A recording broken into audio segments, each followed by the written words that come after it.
Welcome to Cinderella Fairy Tale Stories. सेंड्रिला बाग में बैठी उदास थी कि अचानक एक सुनहरी परिंदा उसके सामने आ बैठा। परिंदे ने अपनी नर्म आवाज में कहा, मैं तुम्हारा दोस्त हूँ।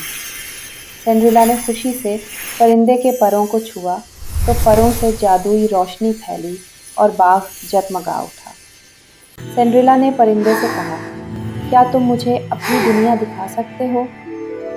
परिंदा उड़ने लगा और सेंड्रिला को अपने साथ आसमान की तरफ ले गया। बादलों के ऊपर एक खूबसूरत किला नजर आया। किले के दरवाजे खुले और नन्ही परियां खुशी से नाचने लगीं।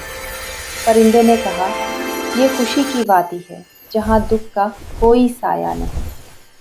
सेंड्रिला ने मुस्कुराते हुए कहा, ये तो जन्नत जैसी जगह है। परियों ने इसके लिए फूलों का ताज बनाया। परिंदे ने कहा, ये ताज तुम्हें हमेशा खुशी देगा। सेंड्रिला ने शुक्रिया अदा किया और परिंदे के साथ वापस अपने बाग में लौट आई। जब वो आई तो उसका बाग भी हमेशा के लिए रोशन हो गया। सेंड्रिला ने दिल में कहा, सच्ची दोस्ती सबसे बड़ा जादू है। Thanks for watching, and don't forget to subscribe.